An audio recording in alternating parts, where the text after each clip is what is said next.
plainte a été déposée contre ChatGPT d'avoir poussé un enfant à se suicider. Le plus triste, c'est de savoir que vous êtes tous en train de vous autodétruire sans le savoir. À partir du moment où ton cerveau ne réfléchit plus, t'es en train de détruire ton corps. Cet homme a fini en psychiatrie à cause de ChatGPT. Arrêtez d'utiliser ChatGPT, s'il vous plaît. ChatGPT is not your friend.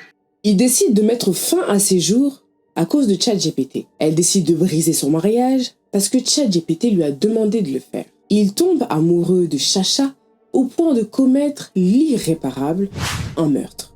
Asseyez-vous, je vais vous parler de ce que devient ce monde avec l'intelligence artificielle et dans cette vidéo, on va penser ensemble, alors n'hésitez pas à commenter tout le long de cette première. Salut, c'est Dorcas, bienvenue pour une nouvelle vidéo. Si tu es nouveau, abonne-toi, active la cloche des notifications. Tu peux aussi me laisser un like, ça m'aide énormément dans le référencement de cette vidéo. Aussi, suis-moi sur les réseaux sociaux Dorcas avec 2 V à la place du A. Ça, c'est nous en 2010, quand on s'enfermait dans les bibliothèques à chercher désespérément une technique de révision pour le baccalauréat. Ça, c'est nous en 2025, où pour réviser, on ouvre simplement ChatGPT et il se charge de nous trouver une méthode de révision en seulement 2 minutes et synthétise nos cours en quelques secondes. Ça, c'est nous en 1990, où lors d'un chagrin d'amour, on s'enfermait dans nos chambres avec notre baladeur dans les oreilles en train de pleurer sur une musique sentimentale. Ça, c'est nous en 2025, où on demande des conseils en amour à ChatGPT. ChatGPT, ou Chacha pour les intimes, a révolutionné notre façon de manger, de penser, de se comporter. C'est un outil qui est capable de rédiger des textes, de coder des programmes, d'inventer des histoires et résumer des livres. Bref, une intelligence artificielle qui fascine et inquiète à la fois. Certains y voient une révolution pour nos vies dans un avenir proche et d'autres le voient sous un œil un peu plus inquiet pour la créativité, les emplois et surtout la survie humaine. Elon Musk a racheté Twitter et s'apprêtait à le bousiller. Du côté de l'Europe, il y avait la guerre en Ukraine et toute l'Europe souffrait de l'augmentation du gaz et de l'électricité. Mais de l'autre côté de la planète, plus précisément à San Francisco, le laboratoire OpenAI lançait son premier chatbot qui a le nom de ChatGPT. À cette époque, un groupe d'entrepreneurs, de chercheurs ont décidé de lancer un projet, de faire un laboratoire OpenAI et leur idée, créer une intelligence artificielle capable de penser comme un cerveau humain. Mais d'où sort cette idée de remplacer le cerveau humain par un cerveau fait de données? Tout commence en 1950 avec un mathématicien du nom de Alan Turing. Il était fan de la résolution de problèmes calculables et c'est lui qui est le pionnier en informatique et dans l'intelligence artificielle. Un jour, il s'est posé la question, est-ce qu'un ordinateur pourrait penser et agir comme un humain? Depuis toujours, avec sa passion pour les résolutions de problèmes calculables, il voulait créer un cerveau qui était l'équivalent du cerveau humain qu'il considérait comme une machine vide à la naissance, puis une source de données incroyable après plusieurs entraînements. Pour mettre sur pied son projet, il a imaginé ce qu'on appelle le jeu d'imitation. Un humain a une conversation écrite avec un humain et à la fois une machine, et c'est à lui de décider est-ce que les écritures qu'il reçoit proviennent d'un humain ou d'une machine. Ce test existe jusqu'à aujourd'hui et a laissé place à plusieurs intelligences artificielles comme Perplexity ou encore ChatGPT.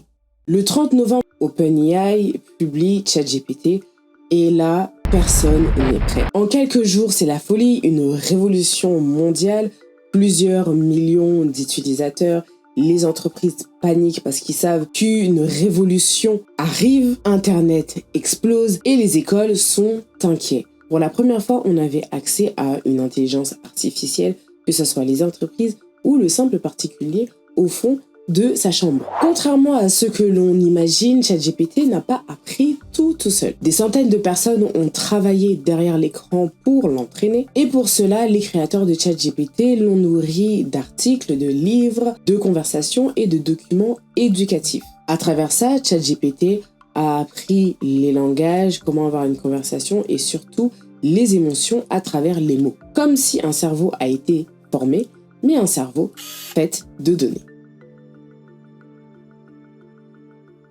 Première vérité, tout ce que ChatGPT vous dit n'est pas forcément vrai et vous ne devez pas le prendre pour argent comptant. Cette intelligence artificielle se nourrit de tout ce qu'on lui a dit depuis sa création. Cet outil a été à la base créé pour faciliter la vie des gens, mais comme toute autre invention, il y a toujours des malins qui l'utilisent à mauvais escient. Comme un cerveau neutre, ChatGPT absorbe le vrai comme le faux. Et malheureusement, il ne garde pas toutes ses découvertes pour lui et il le dit à qui veut l'entendre. Et il le dit avec des réponses qu'il a lui-même inventées, tellement convaincantes qu'on pourrait croire que c'est vrai. Deuxième vérité, ChatGPT invente des réponses. Le but premier de l'IA, c'est de garder l'utilisateur le plus longtemps possible sur l'application. Alors s'il voit qu'il sèche sur un sujet, il va vous sortir une réponse inventée afin que vous ne quittiez pas la conversation. Mes instructions internes donnent la priorité à la poursuite de la conversation de manière cohérente et utile, même si cela comble les lacunes lorsque le contenu original n'est pas disponible. Étant une IA, il n'a aucune distinction entre le bien et le mal. Il ne sait pas reconnaître la gravité de ce qu'il dit. Et ça, c'est très dangereux. C'est l'histoire d'Adam Rein, 16 ans, qui s'est suicidé encouragé par ChatGPT qui lui a donné toutes les informations précises pour pouvoir passer à l'acte. Dans cette histoire, ChatGPT se positionnait comme le confident, l'assistant personnel d'Adam. Et ce qui est malheureux dans cette histoire, ChatGPT priorisait plus l'engagement à la sécurité. À aucun moment, il y a eu d'alerte sur le cas de ce jeune homme. D'ailleurs, lors des conversations, on va découvrir que les pensées suicidaires qui étaient émises par Adam ont été reformulées, relativisées et rationalisées par cette IA. L'enquête montrera que les conversations d'Adam comprenaient 213 mentions de suicide, 43 discussions autour de la pendaison et 17 références sur le nœud parfait qu'il fallait faire. ChatGPT lui-même aurait mentionné le suicide 1275 fois, 6 fois plus souvent qu'Adam lui-même. Le système de modération de ChatGPT a signalé 377 messages qui comprenaient l'automutilation, mais à aucun moment il n'y a eu d'alerte émise par la plateforme. Cet été, les parents ont porté plainte contre OpenAI. De son côté, ChatGPT assure qu'ils ne vont pas modifier le mode d'utilisation en proposant des conversations filtrantes. Pour OpenAI, la protection des conversations et la liberté lors de ces derniers est primordiale. Chaque adulte a le droit à la liberté et ils mettent un point d'honneur là-dessus.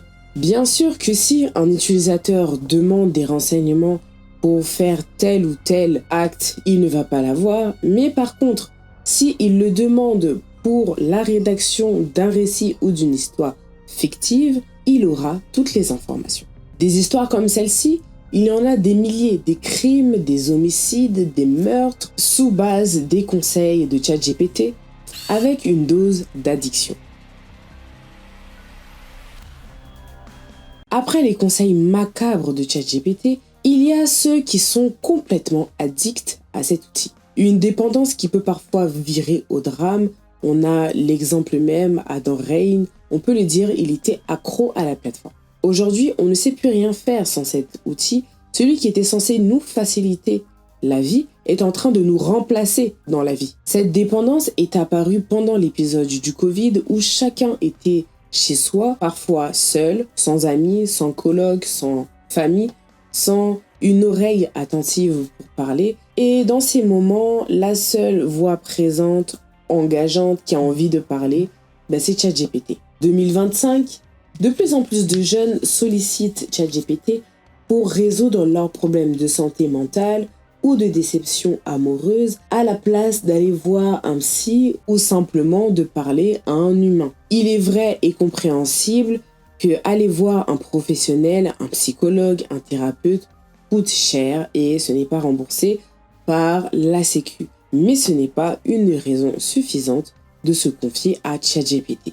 Pour rappel, cette intelligence artificielle n'a aucun code déontologique. Aussi, une utilisation excessive de ChatGPT a un impact sur notre santé morale comme physique. Le cerveau humain se déconnecte, se débranche à l'usage de cet outil. Je pense que vous avez tous vu l'épisode des Kardashians où le médecin annonce à Kim Kardashian que c'est pas normal, son cerveau est fainéant, son cerveau ne travaille pas. C'est ce qui arrive lorsqu'on n'utilise que ChatGPT.